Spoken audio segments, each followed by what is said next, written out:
Evangelho de Jesus Cristo segundo São Marcos. Glória a vós, Senhor. Naquele tempo, Jesus saiu da sinagoga e foi com Tiago e João para a casa de Simão e André. A sogra de Simão estava de cama, com febre, e eles logo contaram a Jesus.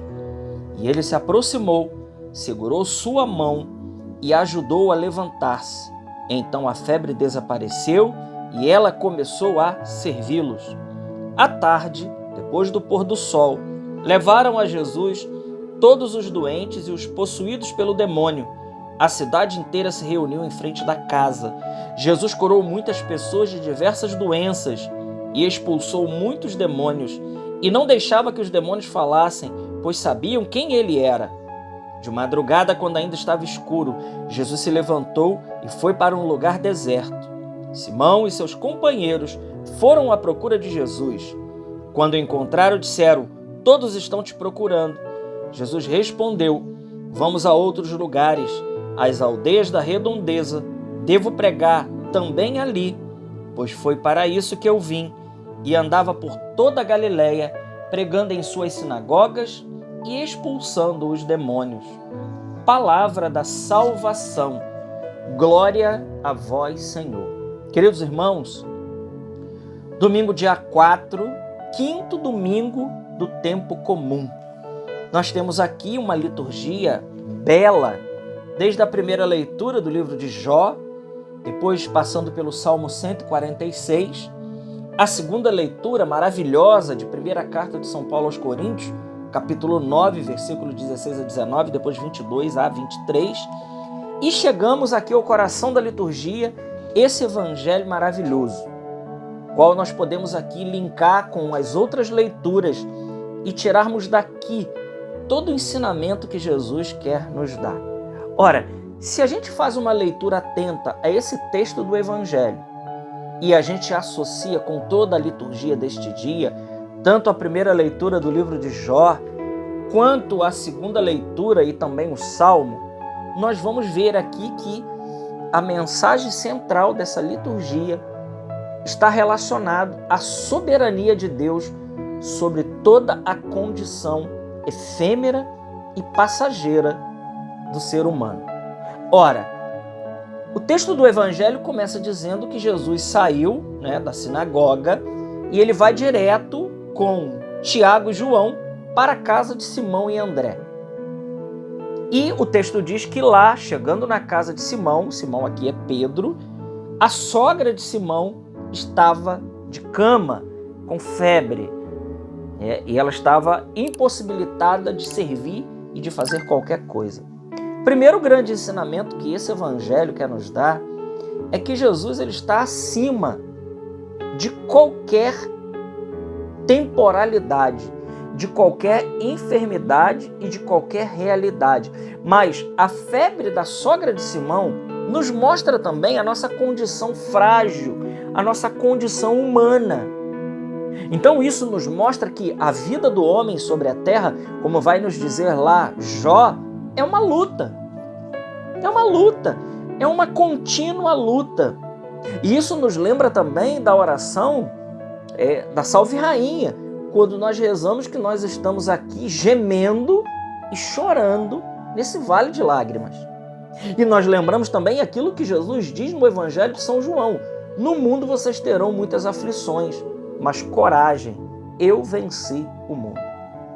Então veja, aqui nós temos já um primeiro grande ensinamento que a gente pode trazer para a nossa vida espiritual, que é: aqui debaixo do sol, nesta terra, nós teremos tribulações e nós estamos marcados por uma relação de temporalidade, de coisas passageiras.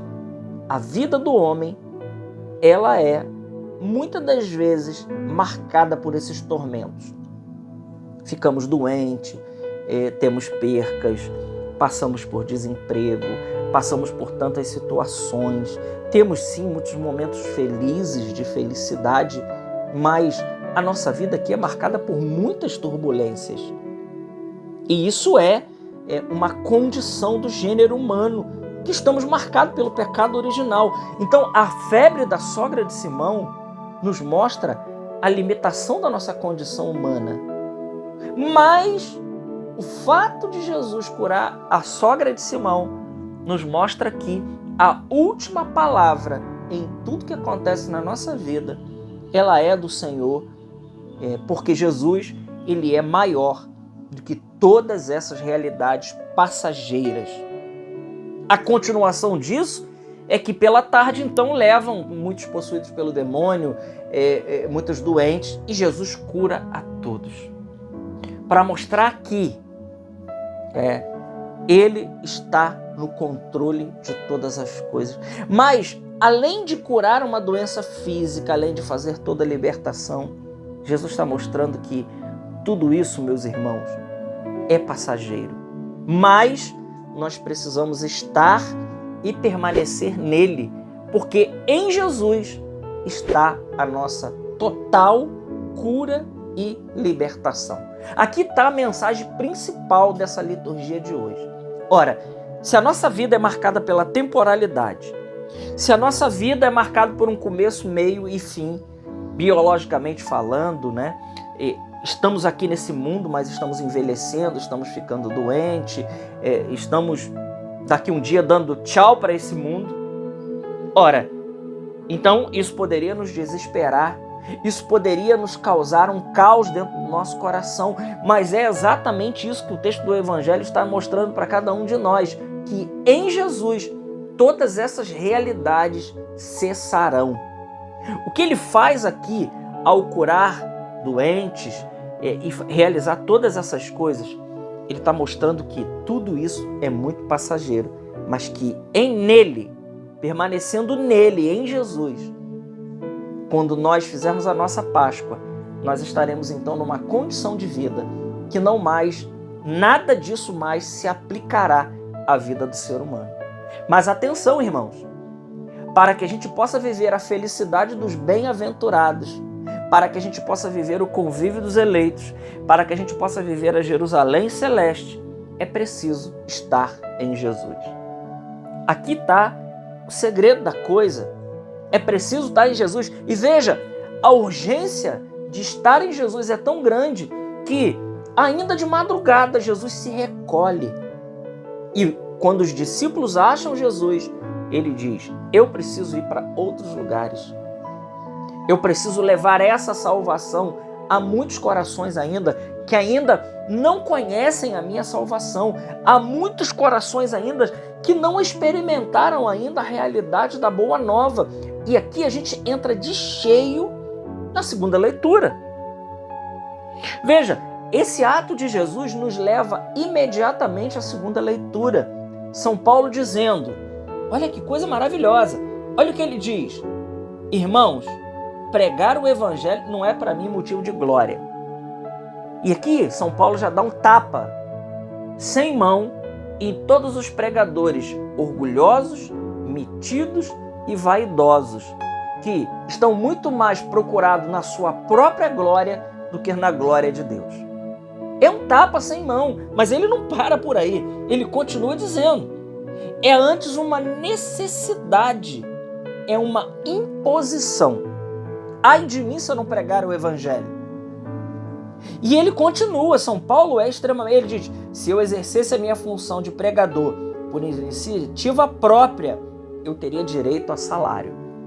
Mais uma vez, São Paulo está dizendo aqui que pregar o evangelho, antes de tudo, é uma necessidade, é uma imposição, mas antes de tudo isso, não é uma iniciativa nossa.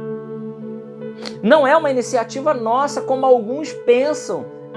É uma iniciativa de Deus. É Ele que nos envia. Primeiro, Ele nos envia pela força do nosso batismo. Segundo, pela necessidade que se impõe. Veja, é importante, queridos irmãos, levar a salvação de Cristo a muitos corações ainda não têm. Essa vida nova de cura, de libertação, de restauração, de eleição, de esponsalidade, de se deixar ser do Senhor totalmente, de experimentar a graça da metanoia, dessa conversão profunda para estar com Cristo e para poder dar a vida a Cristo, é uma necessidade urgente para os nossos tempos. Nós precisamos hoje levar o Evangelho de Cristo a muitas realidades. São Paulo chega ao absurdo na carta a Timóteo, ele chega ao absurdo de dizer: nós precisamos evangelizar oportuna e também, muitas das vezes, importunamente. É uma necessidade real, grave e essencial na vida de muitas pessoas. Fica aí para nós, nessa liturgia, essa grande realidade. Nós precisamos anunciar a Cristo. E eu encerro dizendo: o melhor anúncio que nós podemos fazer de Jesus Cristo é com a nossa própria vida, com o nosso modo de viver, com o nosso modo de se comportar, com o nosso modo de dizer não a tudo aquilo que é contrário ao Evangelho de Cristo, à sua doutrina e à palavra de Deus. Glória ao Pai, ao Filho e ao Espírito Santo, como era no princípio, agora e sempre. Amém. Salve Maria Imaculada.